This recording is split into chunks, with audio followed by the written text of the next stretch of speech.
Enemistad pondré entre ti y la mujer, entre tu simiente y la simiente suya. Esta te herirá en la cabeza y tú le irás en el calcañar. Génesis 3:15. La divina sentencia pronunciada contra Satanás después de la caída del hombre fue también una profecía que ha abarcado las edades hasta los últimos tiempos. Predecían el gran conflicto en que se verían empeñadas todas las razas humanas que hubiesen de vivir en la tierra. Dios declara: enemistad pondré. Esta enemistad no es fomentada de un modo natural.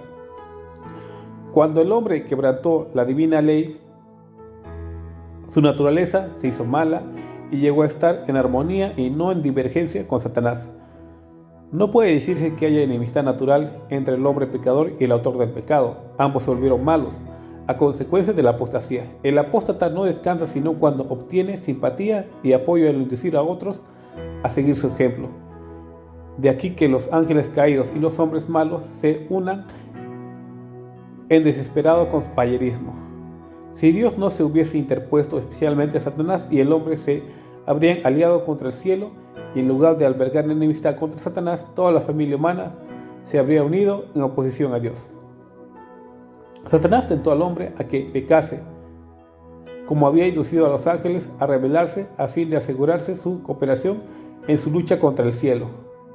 No había distinción alguna entre él y los ángeles caídos en cuanto al odio que sentían contra Cristo, mientras que estaban en desacuerdo tocante a todos los demás puntos. Era unánime su oposición a la autoridad del legislador del universo. Pero al oír Satanás que habría enemistad entre él y la mujer y entre sus linajes, comprendió que serían contrarrestados sus esfuerzos por corromper la naturaleza humana y que se capacitaría al hombre para resistirle. Lo que enciende la enemistad de Satanás contra la raza humana es que ella, por intermedio de Cristo, es objeto del amor y de la misericordia de Dios. Lo que él quiere entonces es oponerse al plan divino de la redención del hombre, deshonrar a Dios, mutilando y profanando sus obras, causar dolor en el cielo y llenar la tierra de miseria y desolación. Y luego señala todos estos males como resultado de la creación del hombre por Dios. La gracia de Cristo derramada en el alma es la que crea en el hombre enemistad contra Satanás.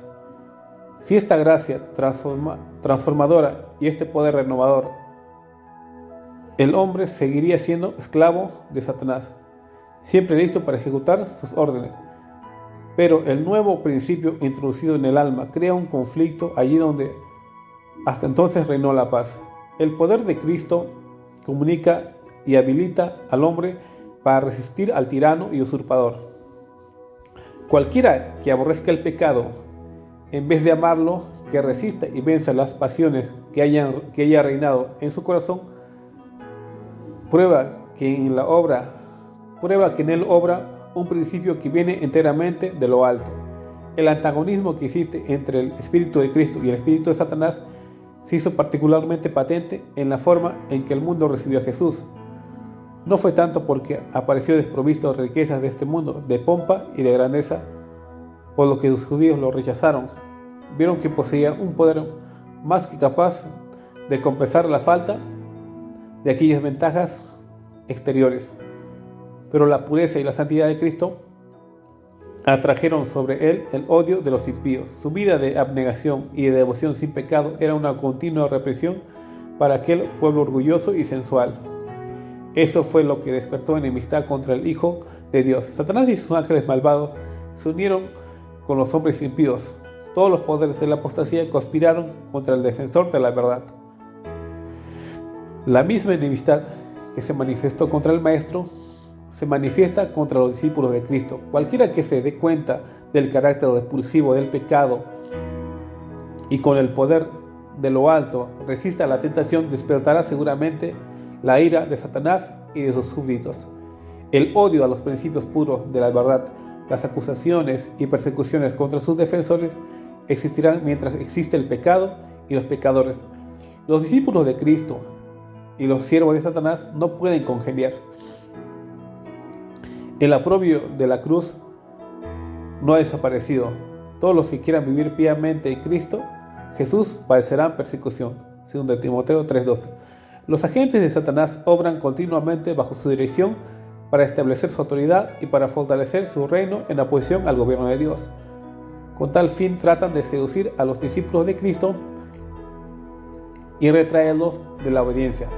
Como su jefe, tuercen y pervierten las escrituras para conseguir su objetivo. Así como Satanás trató de acusar a Dios, sus agentes tratan de vituperar al pueblo de Dios. El espíritu que mató a Cristo mueve a los malos a destruir a sus discípulos. Pero ya lo había predicho la primera profecía: enemistad pondré entre ti y la mujer, entre tu simiente y la simiente suya, y así acontecerá hasta el fin de los tiempos. Satanás reúne todas sus fuerzas y lanza todo su poder al combate.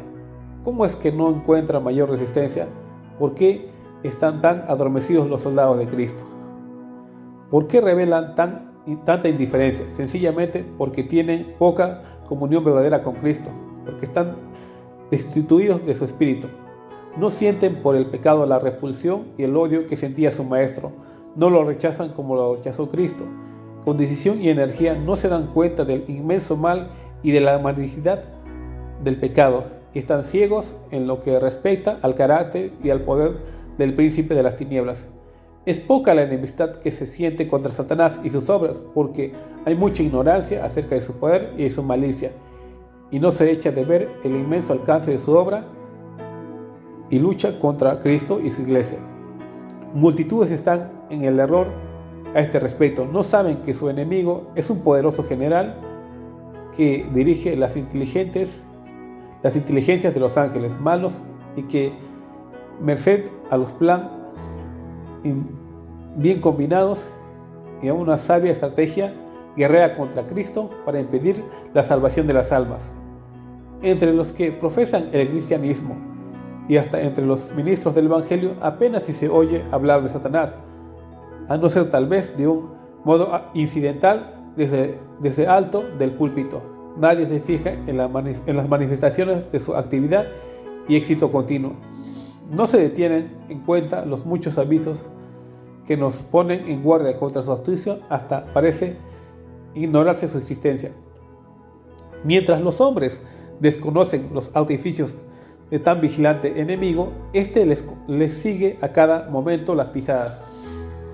Se introduce en todos los hogares, en todas las calles de nuestras ciudades, en las iglesias, en los consejos de la nación, en los tribunales, confundiendo, engañando, seduciendo, arruinando por todas partes las almas y los cuerpos de los hombres, mujeres y niños, destruyendo la unión de las familias, sembrando odios, rivalidades, sediciones y muertes. Y el mundo cristiano parece mirar estas cosas como si Dios mismo las hubiese dispuesto y como si debiesen existir. Satanás está tratando continuamente de vencer al pueblo de Dios, rompiendo las barreras que los separan del mundo.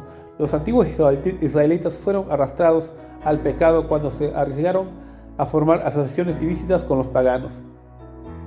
Del mismo modo se descarría el Israel moderno. El Dios de este siglo cegó el entendimiento de los incrédulos para que no les resplandezca la lumbre del Evangelio de la gloria de Cristo, el cual es la imagen de Dios. 2 Corintios 4. Todos los que no son fervientes discípulos de Cristo son siervos de Satanás. El corazón aún no regenerado ama el pecado y tiende a conservarlo y paliarlo. El corazón renovado aborrece el pecado y está resuelto a resistirle. Cuando los cristianos escogen la sociedad de los impíos e incrédulos, se exponen a la tentación. Satanás se oculta a la vista y furtivamente les pone su venda engañosa sobre los ojos. No pueden ver que semejante compañía es la más adecuada para perjudicarles, y mientras más se van asemejando al mundo en carácter, palabras y obras, y más se van cegando. Al conformarse la iglesia con las costumbres del mundo, se vuelve mundana, pero esa conformidad no convierte jamás al mundo a Cristo. A la medida aparece inevitablemente menos repulsivo. El que prefiere asociarse con los siervos de Satanás dejará pronto de temer al Señor de ellos. Cristo dará fuerza a todos los que se la pidan. Nadie, sin su propio consentimiento, puede ser vencido por Satanás. El tentador no tiene el poder de gobernar la voluntad y de obligar al alma a pecar.